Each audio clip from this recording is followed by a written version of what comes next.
Hi, everyone. It's just Latoya coming on representing ABI, but also talking about something that's not highly um, uh, different or that doesn't differ much from what we've been talking about on my personal page. So as you come on, please go ahead and share and um, announce yourself. It will be great to know who's here to have this conversation with me. I'm just going to make sure this video is shared on all of our other pages really quick.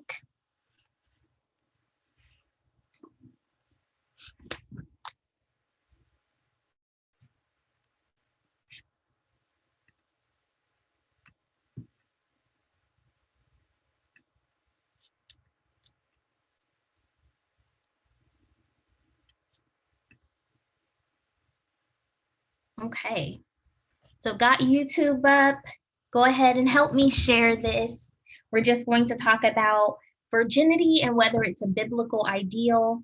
There's a lot to talk about in this topic. As I mentioned in my personal post, for those of you who have read my personal post, virginity is actually not as complicated a topic as some of the other questions that people might have in the Bible. So this is actually going to be a pretty, simple talk to have, but it's also kind of difficult because you're going to be hearing information that you don't generally hear in your churches.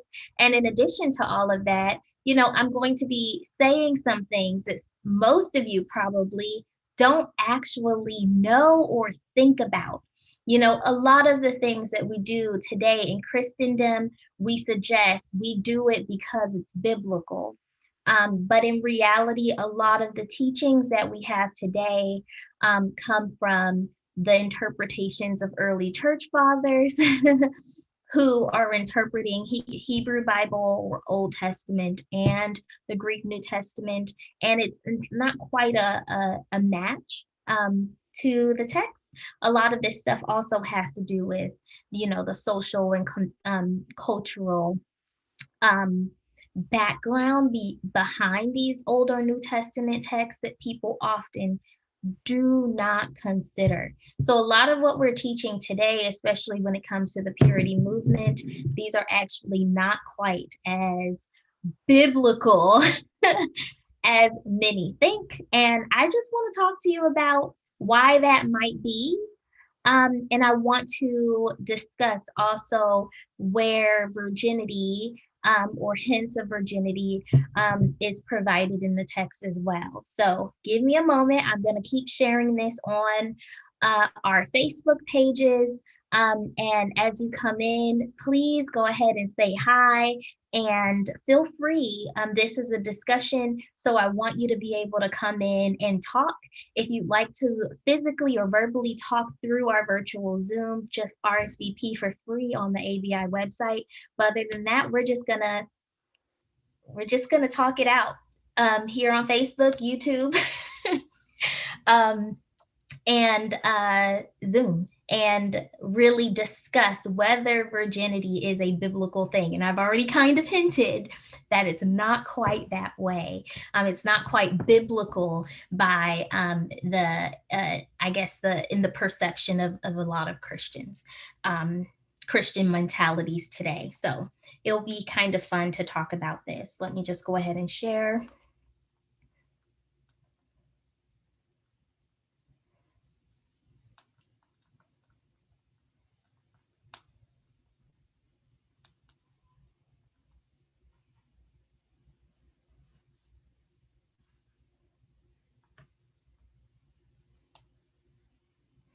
Okay, and I should be sharing this to a page.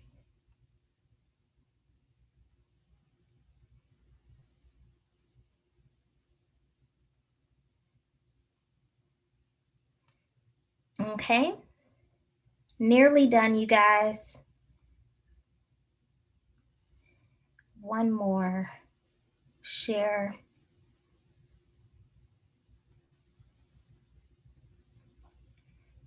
Okay, let's get talking. So there's a lot of things that are not quite considered. As I hinted at earlier, when we're thinking through whether virginity is a biblical ideal. So, first off, let's talk about what this whole thing that is virginity often deals with. So often there's stigma that we have to talk about that comes into play, and this stigma has a lot to do with societal norms. So one of the things that I'm going to start off by talking to you about, and please join me, this is supposed to be a conversation. You might see one or two of our professors hop on the Zoom a little late today. It's meant to be a real talk discussion, so please help me share.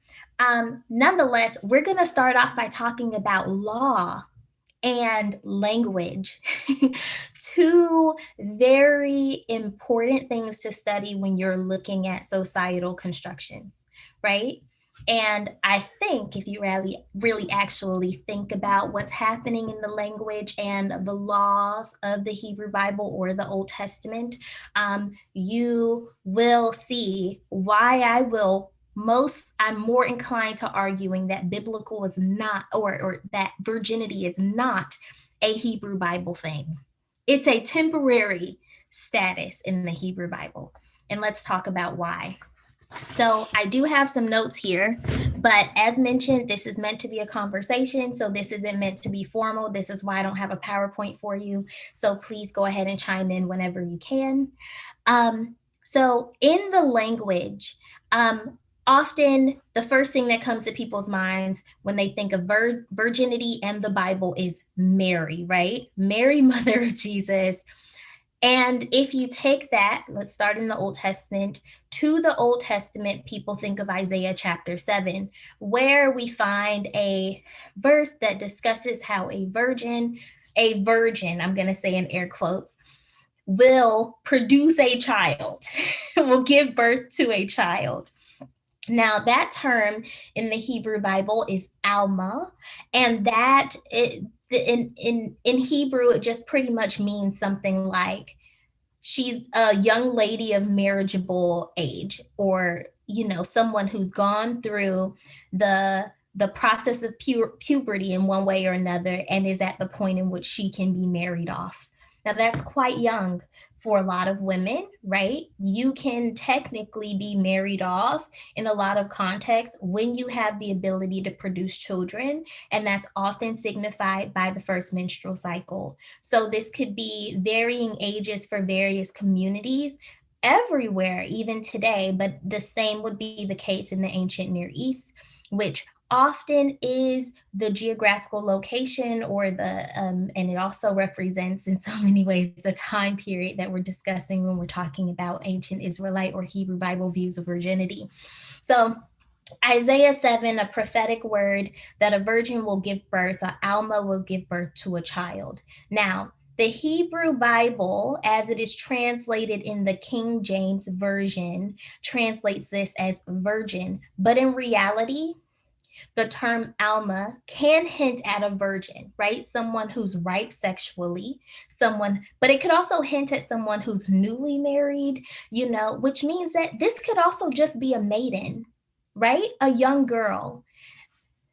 Both virgin and young girl are plausible interpretations of the Hebrew word used in Isaiah chapter 7, right? And what I would argue is this is the case because language is a construction of society, and it has embedded in it the prejudices of those societies. And in this case, this term, fairly ambiguous, makes a connection between a young girl and a virgin, making it very, very clear that a young girl or a maiden is expected to be a virgin, right? But she's not expected to be a virgin forever. And there are lots of references in the Hebrew Bible that suggest this. Other words for virgin in Hebrew Bible, like betulah, betulot, in the plural, it's a less ambiguous term meaning virgin, and it's mostly used in like priestly context or in legal context because they want you to understand what they mean when they say virgin in those texts. So I'll give you a few examples of that, and that's going to move us into law. So in Deuteronomy chapter 22, verse 16, you find a very uncomfortable text that suggests that virginity has everything to do with intactness, right?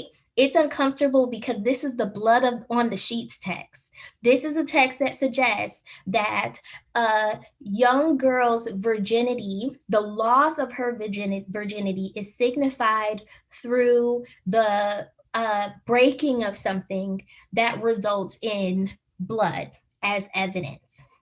In this text, it is the case that if the parents of a virgin cannot show and prove that she is a virgin by showing the blood that on the sheets, that this virgin girl can be essentially killed or hugely punished on account of being married to a man under false pretenses. This idea that she is a virgin. This is often used as an idea to create this illusion that virginity is much more important in the Hebrew Bible than it actually is, but it's really not. Virginity is a temporary status for a whole lot of reasons, and most of the reasons have to do with something that's really, really practical.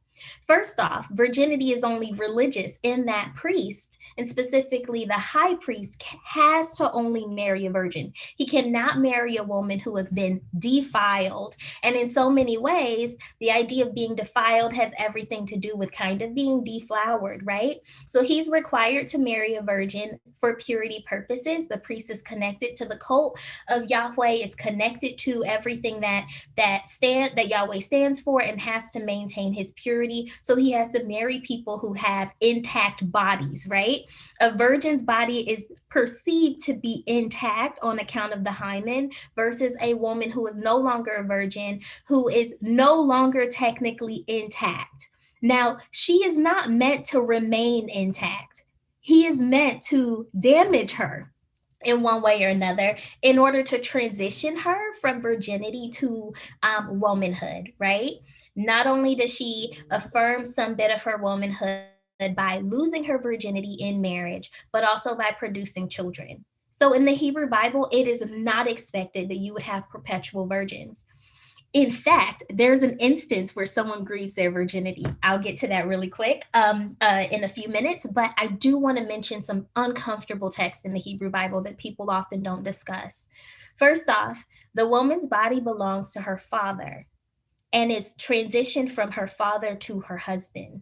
That is the idea in the Hebrew Bible, which is why in Exodus chapter 22, around verse 16, when it discusses a young girl who was raped or seduced, the punishment is that her rapist or seducer will just have to pay her bride price. That's it. It is because the loss of her virginity, her rape or seduction, is a loss for her father. She is not the victim. Her father is the victim. When she was raped or seduced, the rapist or seducer has gone into the pocketbooks of her father, has reduced his ability to make, to be financially better on account of her being married off. Now, one of the things that will happen with virgins is virgins can be married off at higher prices because they're intact, right? And so you just have to pay the bride price for a virgin, essentially. And the man is expected to take her into his home, and she is expected to be his wife. But this doesn't always happen. The text also allows for the man to pay her bride price and leave her in the house of her father, which is more heinous in the Hebrew Bible than the rape or seduction itself. One example of this is the story of Amnon and Tamar.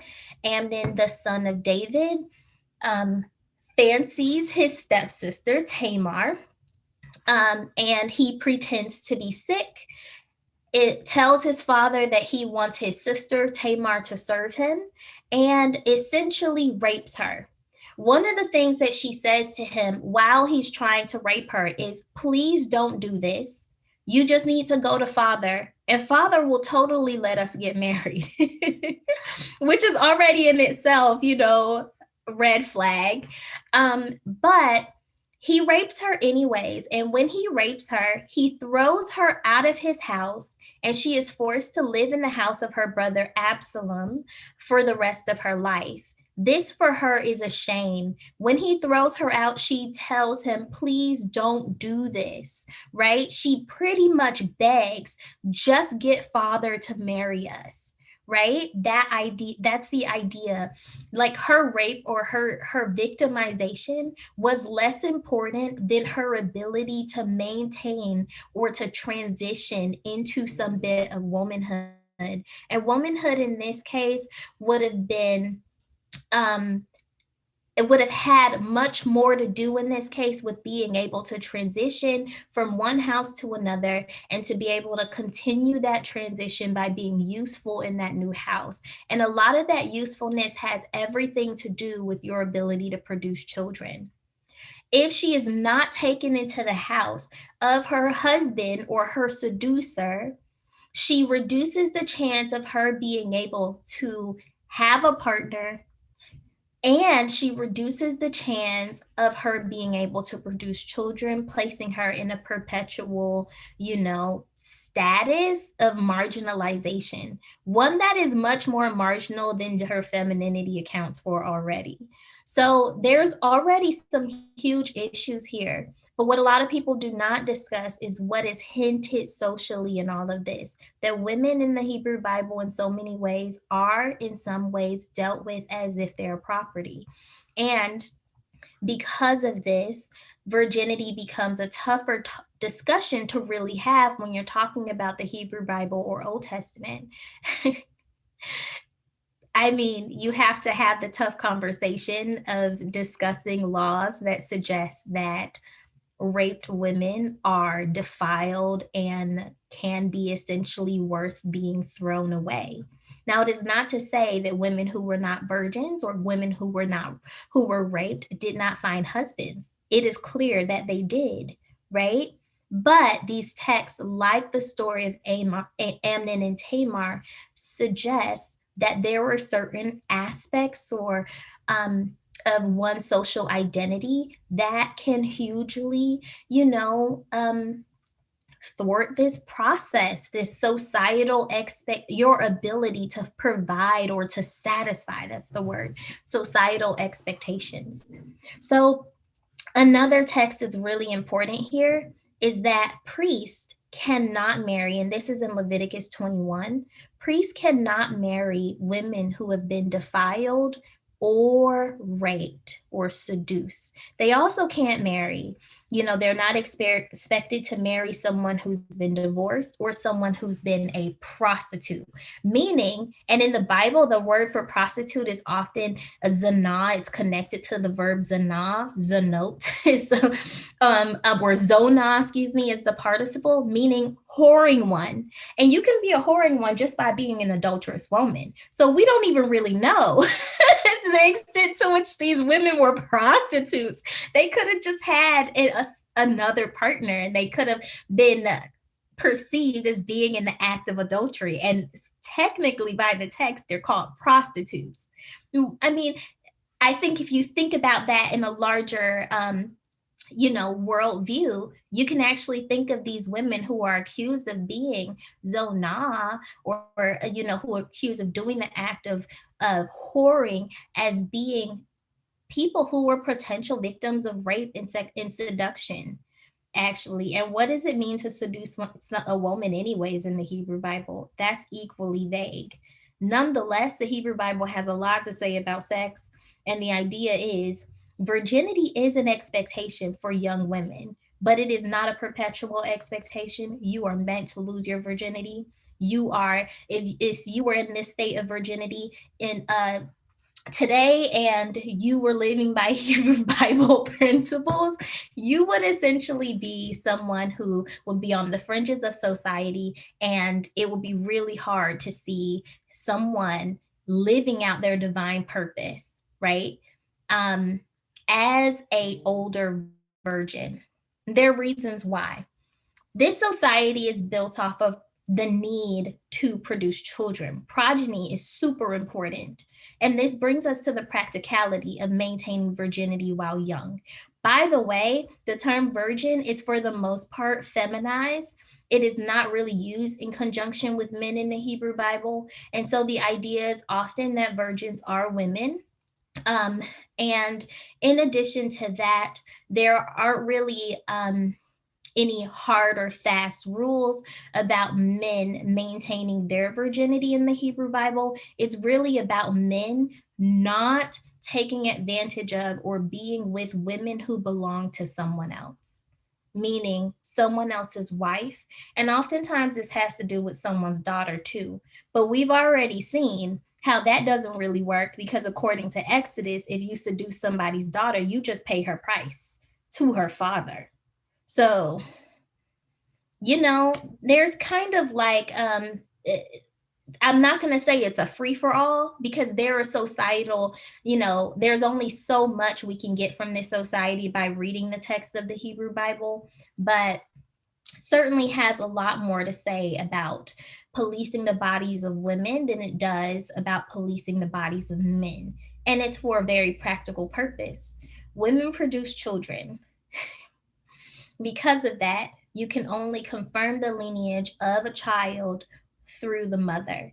If you can restrict who she is sexually active with, then you can for sure know who the father is, right? So, policing the body of women is really important here. This is also a reason why women are meant to be deflowered in the Hebrew Bible. And there's the expectation that they will be deflowered in the Hebrew Bible. It is expected. You're meant to produce children. You are meant to produce children with one man. And this is why this even monitors or gives you a greater idea as to why the divorce laws of Deuteronomy, I think it's like 24, are the way that they are. If a man divorces his wife for any reason, really, she could just not please him and he can be like, get out of my house, right?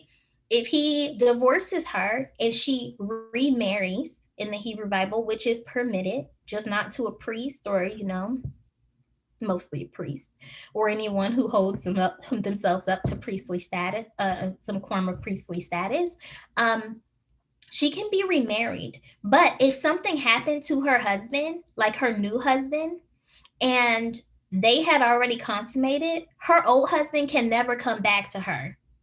So her new husband could have died.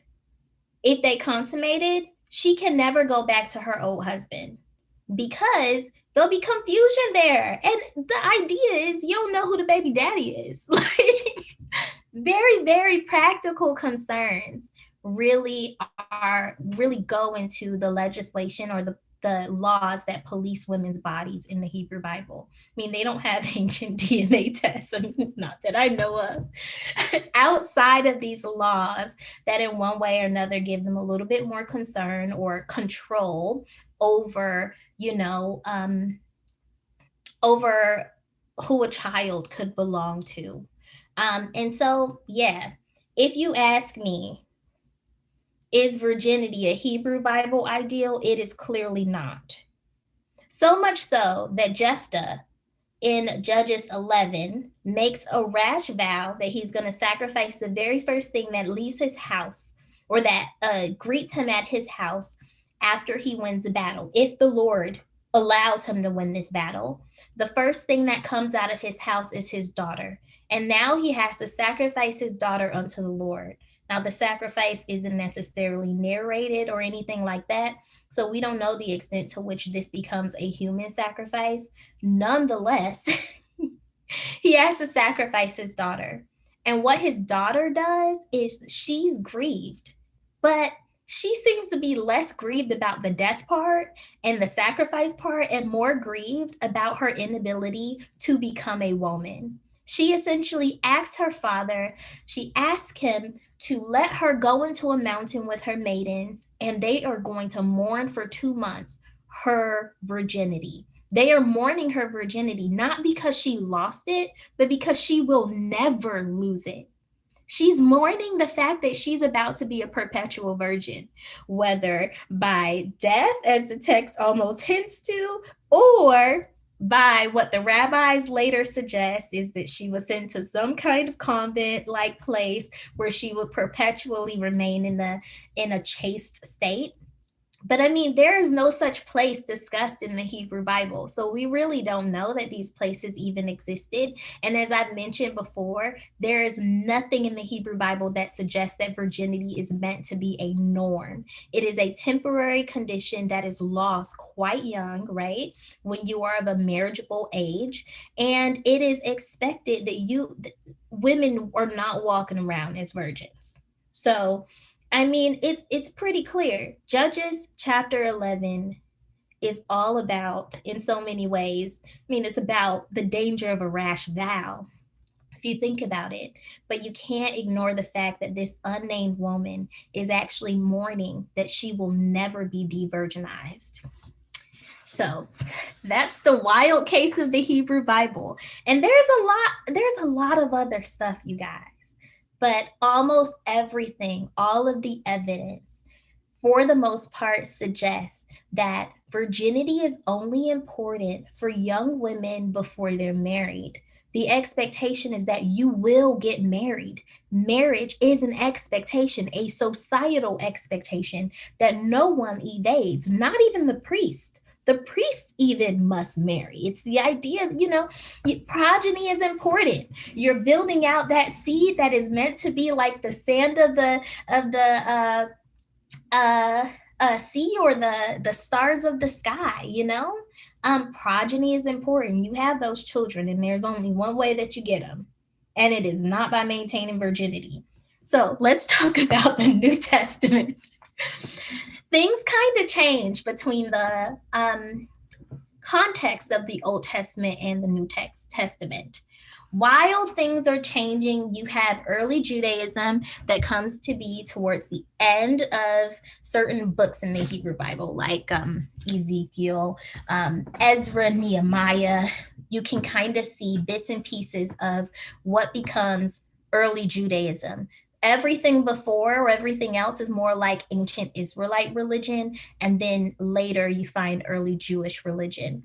Well, there are, over time, all of these sects of Jewish religions, right? Judaisms are developed. And I mean, most likely there were sects before of Judaisms or Israelite religions, multiple of them.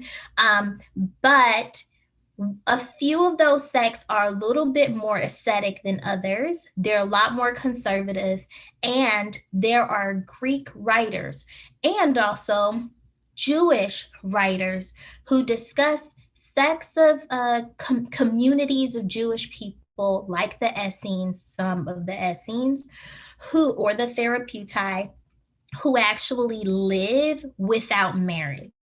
So men live in communities by themselves. There's this idea that you have virgin women, or you have older women who become therapeutai. And in so many ways, their femininity is kind of stripped from them, especially in this old age where they lose the ability to menstruate. They're losing all of the factors that would have restricted them, from having access to the sacred, right? So you're finding these communities where perpetual virginity is becoming more of a thing. Also, in the Greco-Roman world, you have these women who are temporary virgins, temporary. For a small period of time, they become priests of Vesta, the god of chastity, and they worship her for a temporary period of time by maintaining their virginity. It's for a small period. So after they serve her, they are permitted to get married and go out there and do what society tells them they ought to do, produce those good old children. Now, there are also other stories in the Greco-Roman world, like the story of Hippolytus, a man actually, who decides that he is going to not worship Aphrodite, he is going to worship Artemis, and he's going to maintain his virginity. Essentially, he refuses to take part in sexual activity, and he kind of causes some problems with Aphrodite. So there's this increasing idea, this increasing notion in the Greco-Roman world, and in early Jewish circles, that there is now a state that some people choose, not all, that is or that consists of some form of virginity, whether it's perpetual or whether it is temporary. Now you have the New Testament. Fun times.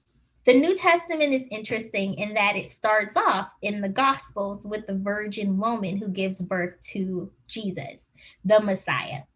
The problem with all of this is, the idea is that this would be the Amla of Isaiah chapter 7, the virgin or maiden of Isaiah chapter 7, which kind of is the ambiguous term for virgin, also meaning young girl. But what people do with this text after, early Christians do with this text after, is they pretty much need Mary to be virgin, but also be a perpetual virgin at that, right? And if she's not a perpetual virgin, she's at least a virgin at conception and at birth. So there are texts, for example, that will suggest that when Jesus was born or was birthed, Jesus didn't rip anything, didn't break anything, and she still had an intact hymen, for example, early Christian texts. There are also texts that suggest that Mary was just a perpetual virgin. She never lost her virginity. You find some teachings today in some early or some Catholic circles and some other Christian circles that kind of encourage this idea of virginity, thinking through the Virgin Mary. And this becomes, in so many ways, for these women in today's society as a perpetual state. They make an oath to remain chaste, and they do this thinking of themselves as a Mary and not a Eve, which also has a lot to do with early Christian circles and early Christian interpretations of the New Testament. This is the thing that people forget. Christians today, for the most part, I would say, most of our theology, most of our understandings of God come from early church fathers, and people's interpretation of New Testament is not quite New Testament itself. So what else is in the New Testament with virginity? Well, in Matthew chapter 19, Jesus talks about there being three types of eunuchs: eunuchs by birth, eunuchs by force, and eunuchs by choice. Now, eunuch is generally a castrated man, a man who's incapable of producing. The ideas that they will be incapable of producing seed doesn't mean they do not have a male part. Nonetheless, there are people who are born eunuchs. They're born, I would think that these people would be people who were born with certain sexual or genital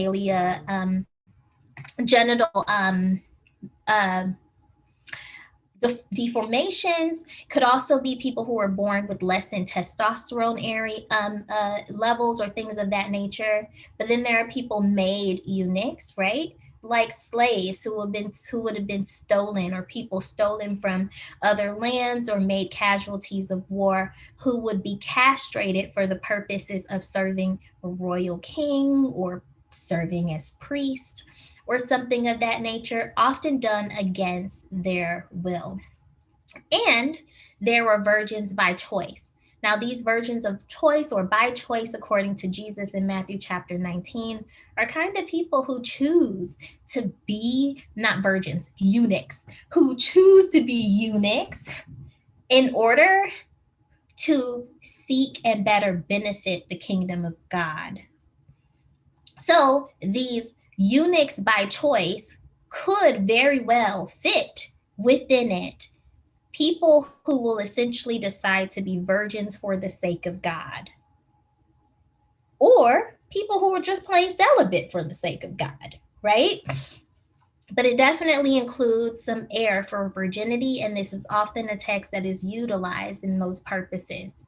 You know, thinking of virgins, both men and women in this case, but mostly women, as people who were deciding to, you know, place their focus on other things and they're deciding to not give in unto this societal institution as a result of it. Philip has unmarried daughters. It really doesn't say much about their age or anything of that nature. It just kind of connects them to prophecy, which is interesting in itself. Nonetheless, he has about 5, I think, unmarried daughters in the book of Acts. I think it's around 21, Acts 21. And that's often picked at as a text that some people use to think through virginity as being a New Testament ideal. But as you see, mentioning he has 5 or so unmarried daughters doesn't necessarily say much of anything about virginity. Neither does, this idea that, Jesus, the Messiah, will come from a virgin. I mean, outside of the idea, the case that the Messiah needs to come from someone who's connected to intactness, someone who's whole, which is not very different from the Hebrew Bible principle of why priests can't marry defiled women. What else is there? There's 1 Corinthians chapter 7, where Paul, who's presumably an unmarried man, most likely, maybe even a virgin, would suggest that it is better to not even touch a woman at all. Now, a lot of people don't really realize this, that, the religion of the early Christians seemed a little bit more immediate in that they believed that Jesus was coming back in their generation. And in some ways, some early Christians believed that there was no need for things like marriage and childbirth because Jesus is coming back. We can just focus on, getting to know God more and serving the kingdom. Why we got to get married and have children? Unless you can't help it. Right? That becomes the idea. And this happened a lot in early Christian circles, especially early Christian texts, where you do find people who choose to be virgins, or you find people who choose to be in sexless marriages. So they get married for economic or financial benefits, but they're pretty much chaste or celibate in their marriages. So you can kind of see that these traditions came out of something like 1 Corinthians 7. If you can't help it, get married is Paul's idea. But if you can, it's better to not even touch a woman. He's talking to men. Don't even go there if you can help it. Later on in the text, he pretty much suggests that both men and women can be virgins. He pretty much says that, if you could not have a wife, don't go and get one. And vice versa for women and a husband. And in Revelation chapter 14, there's an interesting reference to men who remain chaste for God and a reward that is there for that. And also in 2 Corinthians chapter 11, Paul thinks about the church as being presented as this chaste virgin to Christ. This idea that the church is meant to be a pure bride for Christ. This, in addition to other texts, has kind of, it's resulted in this idea that you can be a bride of Christ, which is an early Christian ideal. You find people as early as the 2nd century discussing virgin women as brides of Christ. Tertullian requiring virgin women and women in general to wear a veil, for example. and things of this nature. And you still find this language today where there are women who dedicate themselves to virginity for religious purposes, and they do actually have legit marriages, like rings, wedding dresses, weddings, and all. And it's just to symbolize their marriage to God or being a bride of Christ. So we definitely find this here. But I think the purpose or the I think the main point here that I would make is when you're thinking about whether virginity is a biblical ideal according to the New Testament, you can kind of see that these 4 or 5 or 6 texts don't really say much, don't really emphasize this as being a state that anyone needs to be in, except Paul, who is in one way or another biased, but in the same breath kind of says, if you can't help it, go ahead and get married. And then, by the way, discusses, or maybe discusses in Hebrews, because we don't know that it's Paul, keeping the marriage bed undefiled and not withholding from your partner. But the not withholding has everything to do with you choosing to get married because you can't help it. You have to have sex, which makes complete sense why he would discuss why it's just completely, ridiculous to withhold from your spouse if you're literally getting married for sexual purposes. Reading the Bible in its context is really, really important. But nonetheless, as you've seen in all this context that I've given you, it's kind of hard to suggest that virginity is even an ideal in the New Testament. Are people doing it? Yes. Is it something that is highly encouraged? Doesn't really seem to be. It seems to be something, a choice that people can make if they choose. And perhaps there's a lot less stigma with making such a choice than there would have been in the Hebrew Bible, where we find a story like the one of Jephthah's daughter, who literally mourns her virginity and incorporates a yearly mourning ritual for women who remember her because she essentially was unable to be deflowered. So, it's rough. I would say the thing that we need to keep in mind as Christians is that the Bible is meant to be wrestled with. In addition to everything else in life, we have to ask questions. We have to interrogate the scriptures, and we got to be real about what's there and what's not there. Is virginity there? Kind of not. Is it a requirement? No. It's kind of the idea, unless you're in the Hebrew Bible and you're talking about young women who are unmarried. But then even in that case, there are things that suggest something different. My thought is all of this overly emphasizes the need for Christians to not just be Bible readers. We have to be readers of history and sources that can help give us an idea, help us, find history or historical ideals or whatnot that might have been lost, right? Which means that we got to be reading these Greek historians. We got to be reading these early Christian texts. We got to be reading these early Jewish texts because they make sense out of the Bible that we have now. And they make even greater sense out of the teachings that we have now. Because the teachings that we have now are literally, many of them, really old, but not as old as the Bible, because they don't come directly from the Bible. They come out of the mouths of biblical interpretation or interpreters, early church fathers, who give us an idea of what they think the text is saying. And then we kind of took that and ran with it. But societies change, and our society is certainly changing. There are people choosing to maintain their virginity for reasons that have nothing to do with religion, for example. Things change, and that has to be acceptable. But then again, forces us to think about all of those teachings, in conservative Christian churches that suggest that women or young girls who do not maintain their virginity are defiled, or there's something wrong with them, that they're impure. And we have to identify the danger of those types of teachings, the danger embedded in things like purity culture, the dangers embedded in the purity ball, those kind of things. It's not for everyone. It has to be a choice. We even see that in the New Testament, the few references that are there.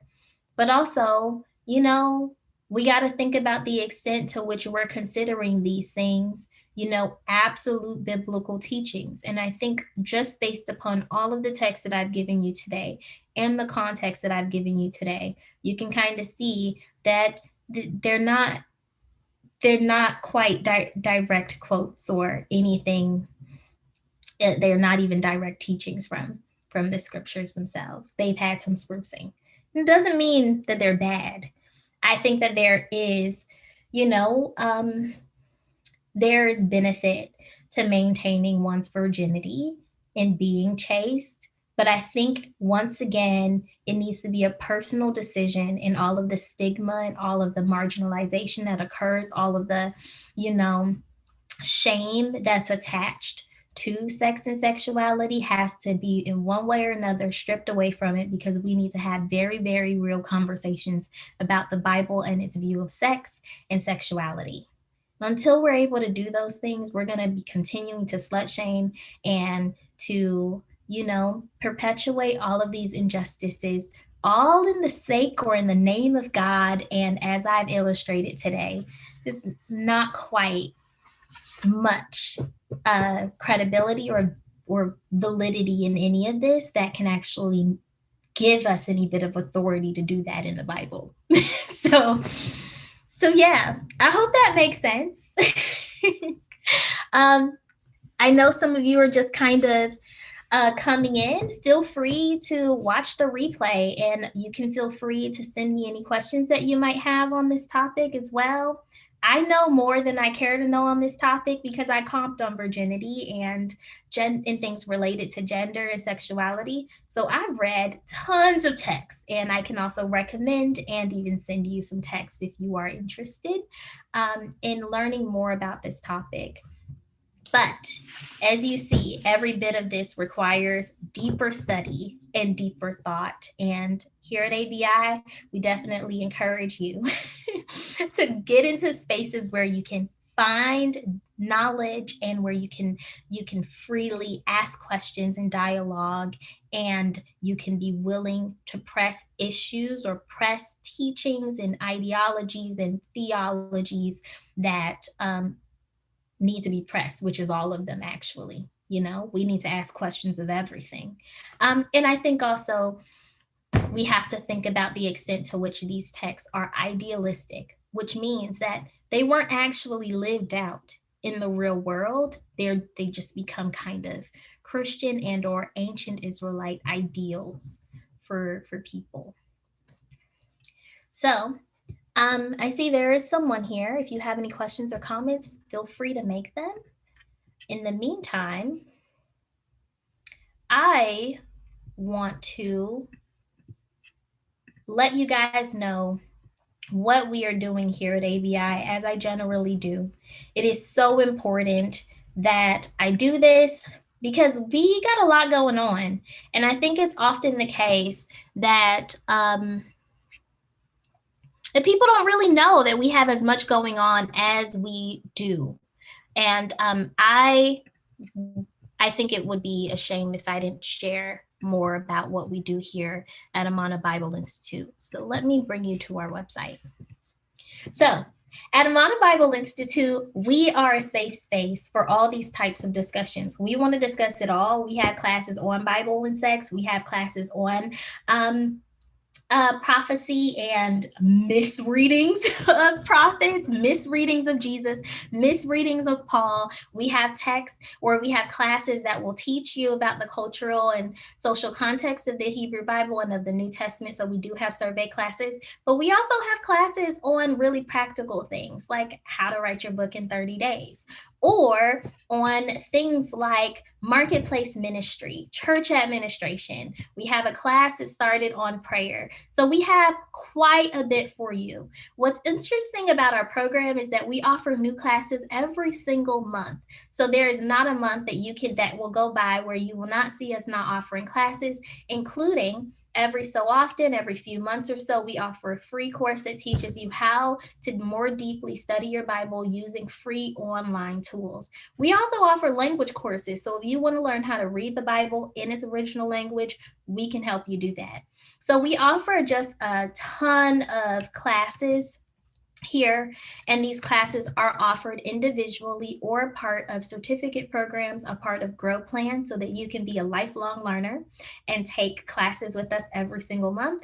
Or you can actually take these classes by the session. So as you see here on our course and advisement page, you'll find that we have these 4-week classes broken up by session, and you can actually just pay for one session. So if you're interested in knowing, hey, what's discussed in that misreading the prophets class, and you just want to register for one out of the 4 sessions, just pay $18 and you'll get a link to that session. Now, if you want to enroll in the entire session, you can for discounted price, and you can do that by looking at some of our Grow Plans or certificate programs.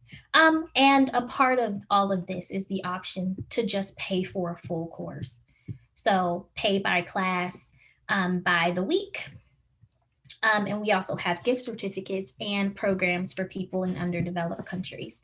So if you're watching this and you're a person in Malaysia or Kenya or, Nepal or some of these other places, yeah, we have plans for you too. Right now, we're advertising a plan for Kenyan students, but we've established these partnerships with pastors in the region. So if you are a pastor or religious leader and you would like to take these classes, or even just a person in another country and you would like to take these classes and inquire about a reduced rate, just go ahead and reach out to us at Amana Bible Institute at gmail.com, and I'm happy to have that conversation with you. Nonetheless, we got a lot going on. You guys already saw we got a lot of classes. Well, some of these classes have already started, so you can actually catch an hour for $18 of a prayer course that is phenomenal. It meets on Fridays, as early as next week. But we also have informative webinars, and we have these webinars, probably at least 4 of them a month. They are free of charge. You RSVP for them, and you can come into the virtual classroom here on Zoom with me, or you can meet me on Facebook or YouTube. But they're all here. And as you see, we try not to stay away from the controversial topics. Today, we talked about virginity. We're talking about ethics next time, but we also have classes or webinars on homosexuality. We have one on human presence as partners in creation, right? We have, therefore something on environment and connectedness of humankind that has a lot less to do with, how humans technically or generally think about how we relate to other people and how we relate to institutions. We want to deepen that. But then we have other controversial classes like biblical xenophobia. And there is also a webinar on Karam and genocide in Joshua, because there is genocide that is sanctioned by God in the Bible, and we want to talk about it. We want to talk about why it's there. And we want to talk about what to do with these types of texts, because all of the texts of the Bible are not, with a big O, capital N-O-T, prescriptive, which means that the Bible isn't always telling us what we should do. Sometimes it's talking to us more so about what we should consider. And it's not really telling people to consider genocide. So we'll talk more about what Karam actually means. We'll talk more about why genocide will be sanctioned in the book of Joshua, and what actually happens to these people that results in rewritings like this. So we had a lot of classes for you guys and a lot of webinars, and we'll always have that. And they're fairly affordable. So feel free to go to our website, amanabibleinstitute.org, browse our pages, ask your questions, Oftentimes, if you're on the website and we have someone who can chat with you right away, we'll have someone to reach out and say, hey, how are you doing? Do you have any questions? Feel free to chat with us back, you know? But ask your questions. We are excited and anxious to hear them. And if you have recommendations on other classes or webinars that you like us to offer, also just shoot us an email and we're happy to consider those. Well, that's it for this webinar. I hope you guys have a great day. And I hope you have a very safe Memorial Day weekend. Bye.